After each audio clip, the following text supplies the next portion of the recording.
ದೇವಸ್ಥಾನದ ಇತಿಹಾಸ ಇದೆ. ನಾವು ಕೂಡ ಇಲ್ಲಿ ಕೂಡ ಬೆಳೀತಾ ಇದೆ. ಇದಕ್ಕೆ ಇದರ ದೇವಸ್ಥಾನದ ವಿಶೇಷತೆ ಭಾಳ ದೊಡ್ಡದು. ಆದರೆ 20ನೇ ಶತಮಾನದಲ್ಲಿ ಒಂದು ಮಣ್ಣೂರಿನ ಈ ಪುಣ್ಯಕ್ಷೇತ್ರದೊಳಗೆ ದೊಡ್ಡ ಸಿದ್ಧಿ ಪುರುಷರಾಗಿ ಹೋಗಿದ್ದಾರೆ. ಅವರು ಸಿದ್ಧಿ ಪುರುಷರಂದ್ರೆ ಒಂದು ಕಾಲದಲ್ಲಿ ಮಣ್ಣೂರಿನ ಇತಿಹಾಸದೊಳಗ್ರಿ ಈ ದುರ್ಗಿ ಅವತಾರದಿಂದ ಸಾಕಷ್ಟು ಜನರು ದುರ್ಮರಣಕ್ಕಾಗ್ತಿದ್ರು. ಜನ 15, 20, 10 ಅವ್ರೆಲ್ಲರನ್ನೂ ಒಂದು ಗೋರಿ ಒಳಗೆ ಶವ ಸಂಸ್ಕಾರ ಮಾಡ್ತಿದ್ದಾರೆ. ಆತ ಸಂದರ್ಭದಲ್ಲಿ ಅವರು ಇಲ್ಲಿ ನರಗಾರ ಸಿದ್ಧ ತಳಿಕೆನೆ ಈ ದೇವಪ್ಪ ಮಕ್ಕಳ ಗುರುವ್ರಿ ಅವರು. ಅವರ ಸಿದ್ಧಾಂತ ಪ್ರಕಾರ, ಅವರ ಆಶೀರ್ವಾದ ಪ್ರಕಾರ ಈ ಮಣ್ಣೂರಿನ ಈ ಪುಣ್ಯಭೂಮಿ ಒಳಗೆ ಈ ದೇವಪ್ಪ ಮಾರಾಯರ ತಳಿಕೆನೆ ಹಾಲುಮತದ ಒಂದು ಇತಿಹಾಸದೊಳಗೆ ಒಂದು ದೊಡ್ಡ ಸಿದ್ಧಾಂತ ಪವಾಡ ಪುರುಷರಾಗಿ ಹೋದರು. ಕಾರಣ ಏನಂದ್ರೆ ಈ ದುರ್ಗಿಯನ್ನ ಇಲ್ಲಿ ಮಣ್ಣೂರ ಭೂಮಿ ಒಳಗೆ ಕಟ್ಟಿ ಹಾಕುತ್ತಾರೆ ಅಂತ ಶರಣ ಸತ್ಪುರುಷರು ಇವರು.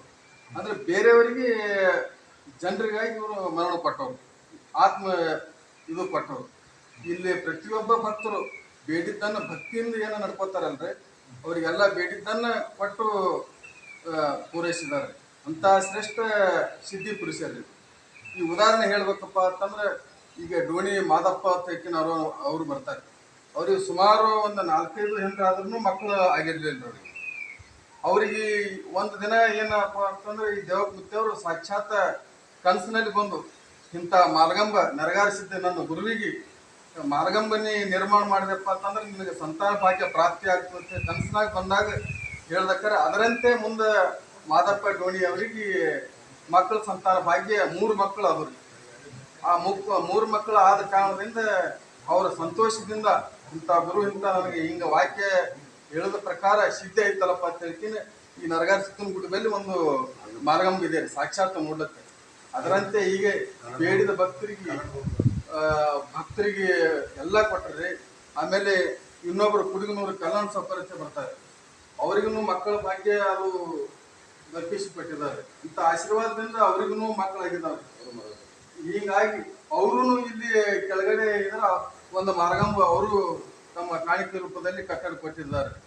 ಹೀಗಾಗಿ ಈ ದೇವರ ಬಗ್ಗೆ ಸಿದ್ಧಾಂತದ ಬಗ್ಗೆ ಅಪಾರವಾದರೆ ಪ್ರತಿ ವರ್ಷಕ್ಕೊಮ್ಮೆ ಜಾತ್ರೆ ವಿಜೃಂಭಣೆ ಆಗ್ತದೆ. ಸಾವಿರಾರು ಭಕ್ತರು ಬರ್ತಾರೆ.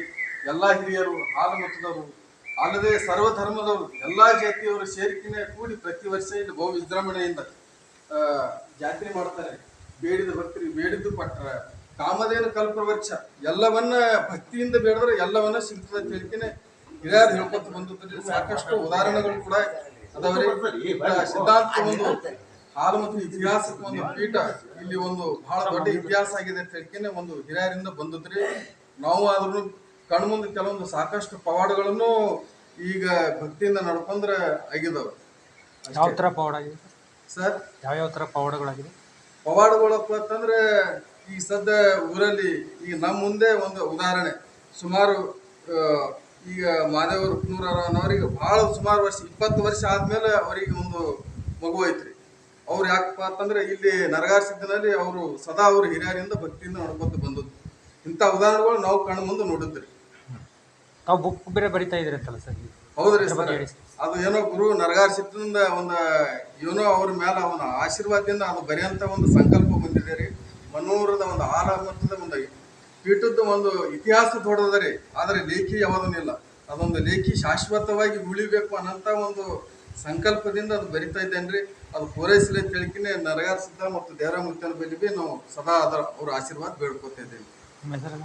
ಸಿದ್ದಪ್ಪ ಬೆನಕನಹಳ್ಳಿ.